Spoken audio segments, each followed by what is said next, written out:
তো আমি আমার জীবনের কিছু ইতিহাস বলতে চাই, সেটা হলো আমার নানার সঙ্গে, আমার নিজের আপন নানা আমার সঙ্গে কি কি করেছে সেটা আমি আপনাদের কাছে বলতে চাই। আমার নাম রুমি, আমার বাসা নারায়ণগঞ্জ। আমি আমার জীবনের কিছু ইতিহাস বলতে চাই, সেটা হলো যে আমার নানার সঙ্গে আমার ঘটে যাওয়া কিছু কাহিনী, আমার নানার সাথে আমার কি কি ঘটে গেছে এটা আপনাদের মাঝে আজকে আমি তুলে ধরতে আসছি। সেটা যেন আপনাদের সাথে না হয় সেজন্য আমি আপনাদেরকে এটা বলতে চাই।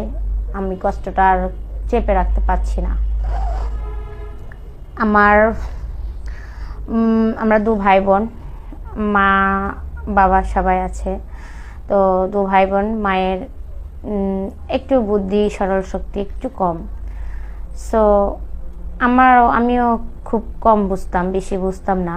এখন যেমন চালু হয়ে গেছি মানুষের ধাক্কা মাক্কা খেয়ে, এখন সেই ক্ষেত্রে আমার বুদ্ধি শুদ্ধি একটু কমই ছিল। তো আমি আমার জীবনের কিছু ইতিহাস বলতে চাই, সেটা হলো আমার নানার সঙ্গে, আমার নিজের আপন নানা আমার সঙ্গে কি কি করেছে সেটা আমি আপনাদের কাছে বলতে চাই।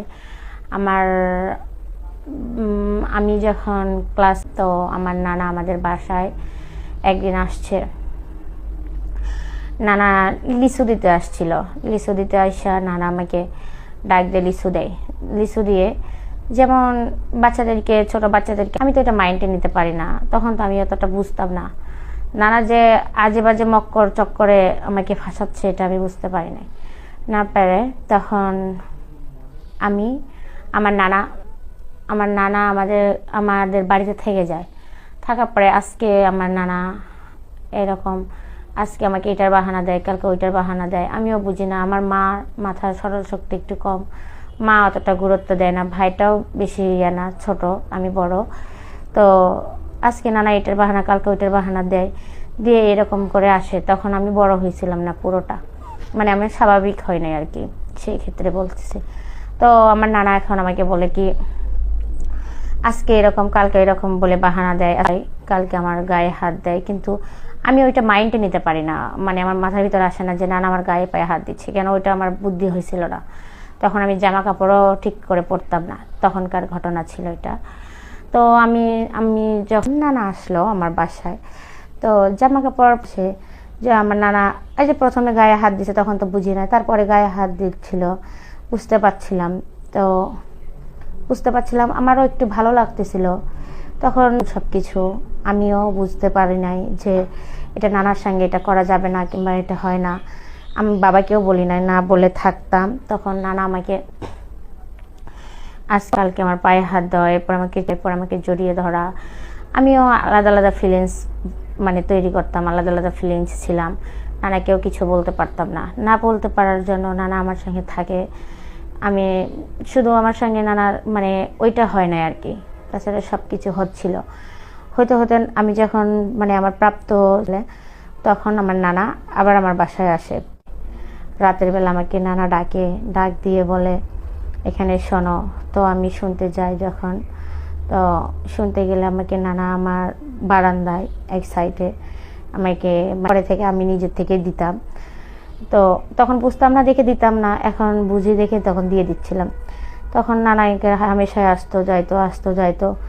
আর আমার মা তো মাইন্ড করার মতো না, মায়ের তো অতটা বুদ্ধি শুদ্ধি নাই। তো বাবাও কিছু বলতো না, বাবাও তো জানতো না। আর নানা নাতিন এটা তো কেউ মাইন্ডে নিতে পারে না। তখন নানা আমার সাথে থাকতো, আমি নানার সাথে থাকতাম, খাইতাম একসাথে। নানা আমাকে তুলে খাওয়াইতো, স্কুলে ছাড়তো। এরকম করতে 4-5 পর্যন্ত আমি পার করে দিলাম। তারপরে 4-5 পর্যন্ত পার করে দিয়ে একদিন আমার বলতেছি যে নানা আমার এরকম সমস্যা হয়েছে।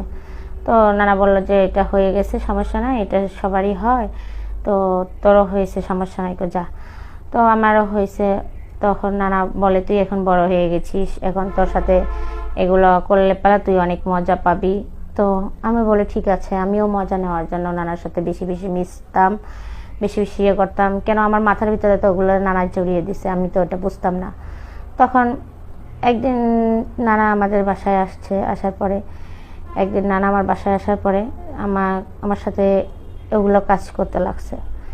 আমিও তখন ফুল মাথায় ছিলাম, মানে আমিও ফুল, তো আমিও চাচ্ছিলাম নানা আমার সাথে এরকম কিছু একটা করুক। তো নানা যখন আমার সাথে এরকম কিছু একটা করে টেরে নানার মানে নানা চলে যায়, আমিও থাকি।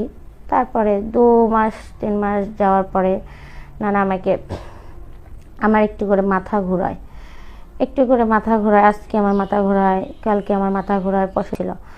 তো আমার মা আমাকে বলতেছিল যে তো কেন, তো আমি তখন তো বুঝতাম না যে এভাবে কিংবা কিছু। তখন আমি ভাবতাম, আমি বলছিলাম নানা কি মা আমি জানি না এমনি মাথা ঘোরাচ্ছে। তো নানাকে বললাম নানা এরকম আমার মাথা ঘোরাচ্ছে। তো নানা করছে এমনিতেই শরীর দুর্বল হয়তো, সেই জন্য নানা একটা ভিটামিন এনে দিল, সেটা আমি খাইলাম, খেয়ে থাকলাম। থাকার পরে আবারও নানা আমাকে আবারও আমার সাথে এরকমই কিছু করলো একদিন এসে। করার পরে আমি বললাম যে নানা আমার বমি হয়, মাথা ঘোরায়। তখন আমার 3 মাস হয়ে গেল। তখন নানা বলতেছে যে তোকে ডাক্তারের কাছে নিই, ডাক্তারে কি বলে সেটা দেখি। তখন ডাক্তারের কাছে যখন নিল, আমি ডাক্তারের কাছে গেলাম। যাওয়ার পরে ডাক্তার করে বললো যে আমি নাকি, এখন নানাকে বলতেছি নানা মজা তুমিও নিছো আমিও নিছি, এখন কি করব মানুষ যদি জানতে পারে।